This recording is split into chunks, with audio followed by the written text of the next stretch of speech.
Et le ministre de la Santé, Dr Ahmed Roblé, qui a présidé donc cette réunion, a félicité les différentes équipes qui ont permis de réaliser cette activité de dénombrement et cela, a-t-il dit, contribuera à l'élaboration d'une réponse efficace à travers une nouvelle stratégie d'accélération des interventions en faveur de la santé mère et enfants.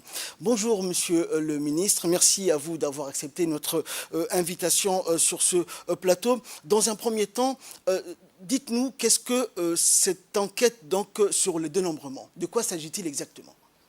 Bismillahirrahmanirrahim. Assalatu wassalamu ala Sayyidina Muhammad wa ala ali Sayyidina Muhammad. Dans un premier temps, je voudrais souhaiter à tous nos compatriotes Jum'a Mubarak. Si je peux répondre à votre question, en fait, nous avons réalisé sur le terrain une campagne de détection des enfants de moins de 5 ans et des femmes enceintes. C'est une campagne qui nous a permis d'aller sur le terrain et d'aller porte à porte. Nous avons frappé au niveau des ménages, au niveau des domiciles, et nous avons essayé de voir s'il y avait des enfants de moins de 5 ans, comment était leur statut vaccinal, leur état nutritionnel, leur état de santé, mais également les mamans qui étaient présentes au niveau des différents ménages. Et nous avons pu donc vraiment ratisser toute la ville de Djibouti.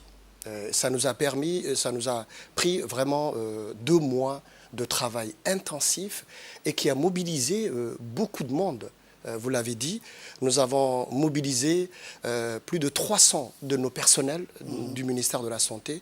Nous avons mobilisé également 451 relais communautaires qui sont des hommes et des femmes, surtout des femmes qui sont allées sur les terrains et qui ont été mobilisées. Et nous avons eu vraiment, nous avons visité 84 879 maisons. Nous avons donc ratissé pratiquement toutes les maisons de Djibouti-Ville, surtout ceux qui sont dans les quartiers populaires, c'est-à-dire à Balbala, bien entendu, à Karteseda, à Arhiba. Nous avons vraiment vu tous les ménages. Alors, la pandémie de la Covid-19, nous le savons, a fortement impacté donc, le bon fonctionnement des structures de santé, notamment les activités de routine comme la vaccination, la CPN ou encore la lutte contre la malnutrition. Quelles ont été les mesures correctives qui ont été prises par votre département pour rehausser les indicateurs de la santé mère et enfant? D'abord, il faut comprendre que pour qu'on puisse réussir au niveau de la couverture sanitaire universelle, nous devons travailler et apporter en fait des interventions efficaces au niveau du couple mère-enfant. C'est l'ossature de nos interventions. Et nous devons répondre en tout cas et agir au niveau de la santé des enfants, surtout des moins de 5 ans, et des femmes enceintes. Et les résultats en réalité de cette enquête nous a permis en fait de toucher 100 819 enfants de moins de 5 ans. Ça fait à peu près 90% des enfants de moins de 5 ans qui sont présents à Djibouti. Vous savez, les enfants de moins de 5 ans à Djibouti, de façon globale, ils sont autour de 150 000 enfants de moins de 5 ans. Et nous avons touché 100 819 enfants. Environ 90%. Pratiquement 90%. Et parmi donc, les 100 000 que nous avons touchés, nous avons constaté qu'il y avait des enfants qui étaient incomplètement vaccinés. C'est-à-dire des enfants dont les mamans ne savaient pas qu'ils étaient vaccinés, ou bien des enfants qui n'avaient pas reçu toute la vaccination qui était marquée au niveau du calendrier vaccinal. Parmi ces enfants, on avait 27 260 enfants qui avaient des vaccins incomplètement donc réalisés. Qui n'étaient pas à jour. Qui n'étaient pas à jour dans leurs vaccins. Nous avons également remarqué qu'il y avait 4 909 enfants qui avaient une petite malnutrition et qui étaient un peu malades. Et ces interventions vont nous permettre de toucher. À partir de la semaine prochaine, nous allons aller sur le terrain. Nous connaissons là où se trouvent ces enfants. Nous allons les vacciner. Nous allons donc donner toute l'aide nécessaire à tous ces enfants qui se trouvent au niveau de Djibouti-Ville. Parmi les femmes enceintes, parce que nous avons visité plus de 84 000 maisons, et parmi ces 84 000 ménages, 5 862 femmes enceintes ont été trouvées. Et parmi le 5800, 1489 femmes n'avaient pas fait les consultations prénatales ou avaient fait incomplètement ces consultations prénatales qui sont quand même vitales pour pouvoir accoucher dans la sécurité. Donc, cette campagne vraiment de ratissage, de détection, va nous permettre vraiment de toucher les enfants, les femmes enceintes, les femmes allaitantes, pour qu'on puisse intervenir au niveau des différents foyers et apporter vraiment les prestations nécessaires. Nous avons changé vraiment depuis le Covid-19 de stratégie. Nous menons des interventions ciblées, des interventions mobiles. Nous avons appris beaucoup de choses après le Covid. Et le Covid surtout, le Covid n'a pas été que de problèmes. Bien sûr, le Covid nous a créé beaucoup de problèmes, surtout sur le domaine de la santé. Mais notre pays est sorti victorieuse, grâce bien sûr au leadership du chef de l'État. De revoir nos priorités. Et nous a permis de revoir nos priorités. Et maintenant, nous savons comment on peut cibler et surtout quels moyens nous devons donc utiliser pour pouvoir cibler ces mamans, ces enfants. C'est aller auprès de. Et moi, j'ai dit que je vais aller porte à porte. Je vais voir les enfants là où ils sont, les mamans là où ils sont, pour apporter les prestations nécessaires. Alors, après cette enquête, quels seraient donc les nouveaux défis que vous vous êtes fixés, que votre département s'est fixé? D'abord, il faut comprendre que nous avons un certain nombre d'interventions qui nous permettent d'annihiler, d'éliminer les maladies qui touchent les enfants. Si on arrive à réussir et nous allons le réussir bien sûr, Inch'Allah, binillah, nous allons le réussir. Les maladies qui touchent les enfants et les femmes, les mamans, les femmes enceintes, les femmes allaitantes, c'est le cœur de notre politique, le couple mère-enfant. Nous devons donc apporter toutes les prestations nécessaires. Et ici, aujourd'hui, moi, je voudrais vraiment passer un message, si vous le permettez, un message très, très important. C'est que la vaccination est utile. Un enfant vacciné, c'est un enfant qui est sauvé. Bi'idhnillah. Inch'Allah. Alors, oui, allez-y. Et les consultations prénatales sont essentielles. Si la mère peut accoucher dans la sérénité, dans la sécurité, c'est une maman qui est suivie.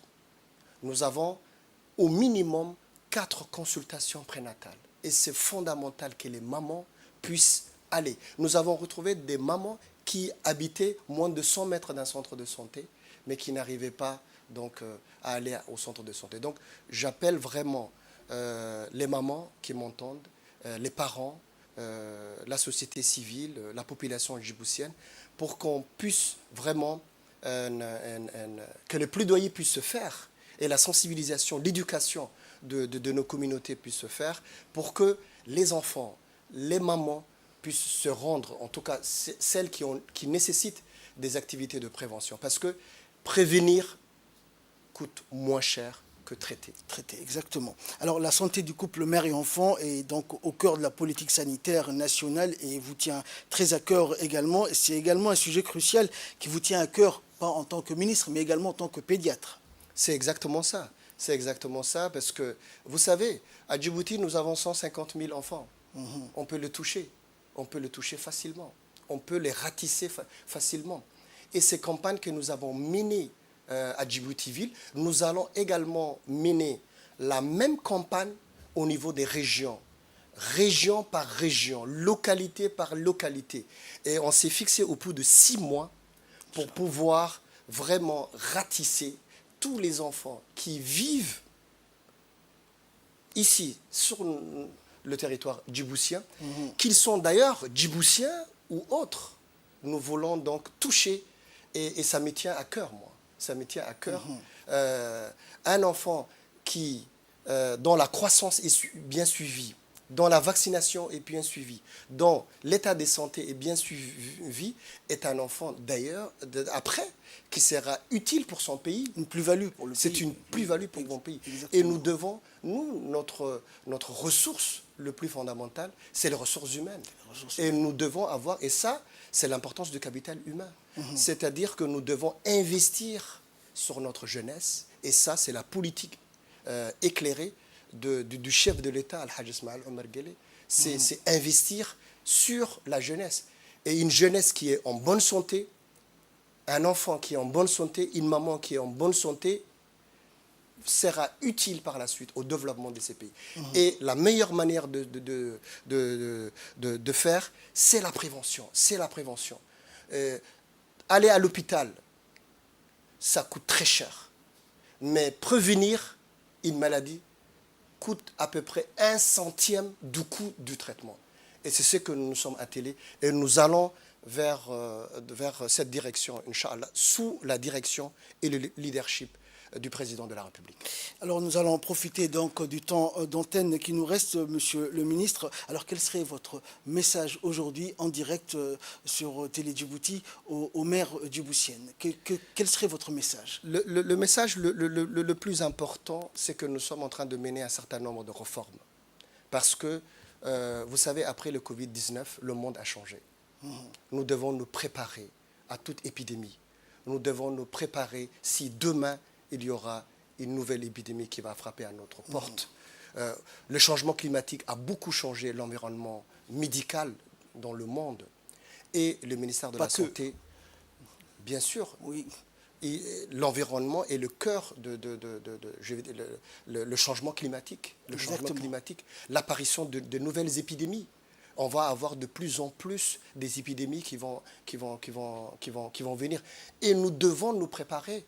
Nous ne devons pas être surpris comme nous l'avons été par le Covid, oui. par le passé par rapport au Covid-19.